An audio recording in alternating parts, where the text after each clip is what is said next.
In the quiet village of Tickenham, where the rooftops slanted just right and the wind always whispered on time, there was a little shop full of clocks. Cuckoo clocks, tower clocks, pocket watches, all ticking, all alive with their tiny heartbeats. In that shop lived a quiet old man named Master Fernwick, the best clockmaker in the land. And with him lived a boy named Eliot. Eliot wasn't strong or especially clever, but he was curious. He liked to watch the gears turn, to listen to the rhythm of ticking and to wonder where lost seconds went. But he had never tried making a clock himself, because every time he thought about it, he said quietly to himself, "What if I break it?" One windy afternoon, Master Fernwick placed a wooden box on the table. Inside was a strange pile of golden cogs, a silver pendulum, and a glass face with no numbers. "This clock," the master said, "is not yet a clock. I want you to build it." Eliot froze. "Me? But I've never." Master Fernwick smiled kindly. "Then it's the perfect time to start." The old man left the room. Eliot stared at the pieces. They looked like a puzzle with no picture. His hands shook as he reached for a cog. He placed it into the wooden frame.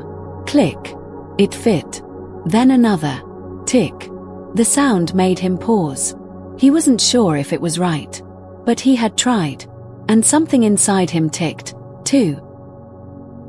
By nightfall, Eliot had almost finished the strange clock. Only one gear remained. A round, bronze gear with tiny teeth. He turned it over and over in his hand. No matter where he tried, it didn't fit. He groaned and sat back. "I've ruined it." He stared at the clock, ready to give up. But then, the clock did something very odd. It ticked backward, then forward. The pendulum swayed once, twice, and then stopped. Eliot blinked. That wasn't me, was it? The gears shimmered faintly in the moonlight. And Eliot knew what he had to do. Not fix it. Understand it. The next morning, Eliot showed the clock to Master Fernwick. The old man raised an eyebrow. "It ticks, but not like a normal clock." Eliot nodded. "I know. I tried to follow the pattern, but it made its own." The master chuckled. "Then you listened." He placed the clock on the shelf. Suddenly, the air shimmered. The floorboards creaked open, and behind the wall, a small door appeared. Inside was a spiral staircase, glowing faintly blue. Master Fernwick looked pleased.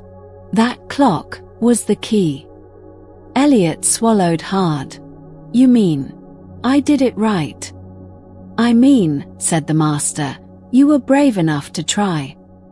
They stepped through the door, into the clock's secret chamber. At the top of the staircase was a room full of soft golden light.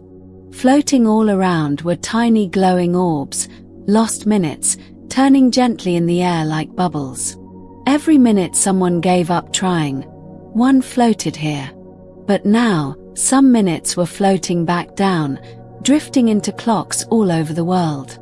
Because Eliot had made a clock with a strange beat, a beat of courage. "Every time someone tries," Master Fernwick whispered, "time listens." Eliot stood in awe. He had almost let fear stop him. But he had tried. And that had opened a door no one had seen in years. So now, in the village of Tickenham, sometimes, at exactly 3 seconds past midnight, the clock shop glows just a little brighter.